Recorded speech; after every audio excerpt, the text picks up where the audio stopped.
Thank you for downloading this RealAgriculture podcast. Excite your crops with inputs from Excite Bio. Access nitrogen and phosphorus with Excite Bio's lineup of inoculants and ag biologicals. Since 2010, they've been helping farmers harness the power of the soil. Learn more at excitebio.ca. That's XITEBIO.ca.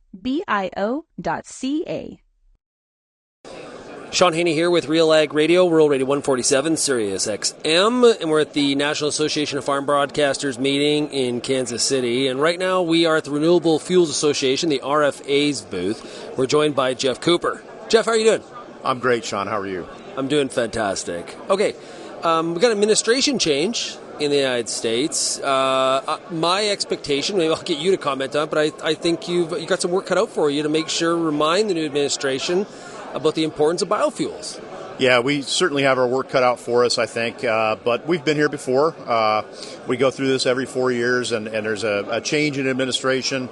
And, you know, the first thing we do is we go right to work reminding the newcomers of the benefits of renewable fuels, the importance of some of our policy priorities, whether that's the renewable fuel standard or year-round E15.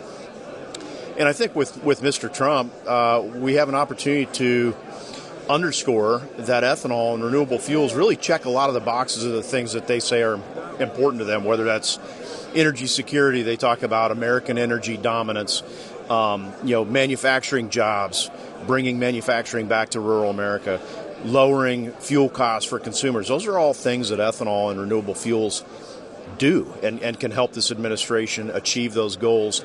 But we've got our work cut out for us to get that across. When I think back to the first Trump administration, I think of small refinery exemptions and how the impact that had on the ethanol market. Do you expect we're going to go back in that direction again? I really hope not, and I don't expect we will. And you're right, that was devastating. Those exemptions were devastating for the ethanol industry. 2018, 2019, those were two of the worst years the industry's ever had, and we attribute a lot of that to those exemptions being given out. We think things are different today. We think a lot of the companies that were asking for those exemptions in the past now have investments in renewable fuels. We've seen the oil refiners move into the renewable space. They've built renewable diesel facilities. They've converted old refineries over to renewable diesel. So exemptions would hurt them too. Exemptions would crater the RIN values for the products they're making, would undermine demand for those products. So we hope we're past those exemptions. We think the world has changed enough where hopefully we don't go through that again. I don't think anybody wants to go through that kind of mess again. It was not enjoyable for anyone involved. Our goal is going to be to just move ahead with the RFS, keep those SREs in the rear view window, and just keep moving. Wanted to ask you about ethanol and SAF. Give us an update on your progress on that file. Well, there is some development happening in that space. The first commercial scale facility that uses ethanol to make aviation fuel began production earlier this year. But again, we have a long way to go. It's a tremendous, huge opportunity for ethanol long term, but this isn't going to happen overnight. I mean, we're probably talking 5-10 years away, and a lot of things are going to have to fall into place for us to realize this opportunity.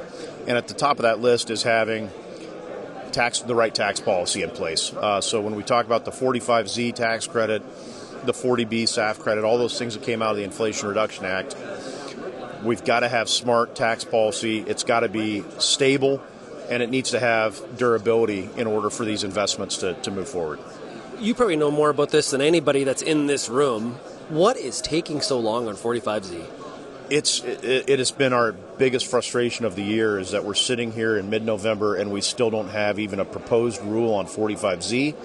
We were expecting something really in the spring or summertime and still don't have even a proposal. What we're told by the Treasury is that they're still struggling, still wrestling with how to tie in climate-smart ag practices, still struggling with some of the modeling issues and questions. And at this point, it's really a crapshoot, I think, of whether we see a proposal before the administration changes hands. This very likely is going to fall in the lap of the next administration, and then who knows what they want to do with 45Z and those IRA programs. What does that mean for the farmer, though? There's total lack of clarity for them. Absolutely. We know farmers are starting to think about planning decisions for next spring and ordering inputs, and they have no idea what sort of rules are going to be in place around 45Z, climate smart ag. There's no clarity on any of that. So, for all intents and purposes, 2025 is going to be a lost year, a lost opportunity. Even if we get a proposed rule tomorrow, it's not going to be finalized until well into 2025. There's bipartisan support for domestic feedstock use. Yep. What is the RFA's position on that proposal? Well, we certainly, I think, agree with those that are saying, look, U.S. taxpayer dollars should be focused on U.S. products. We should not be subsidizing imported feedstocks and imported products, especially from countries like China, where we have no fairness in our trade relationship. And so, yeah, we agree, I think, and are very supportive of some of those arguments. And I do think if there is some kind of revisitation of 45Z and maybe a rewrite under in the new Congress, how to handle foreign feedstocks is going to be one of the questions they look at. It feels like an oversight from the original bill. Yeah, a lot of focus on obviously UCO coming from China. That's that every political leader I've talked to about this. That's the example they talk about.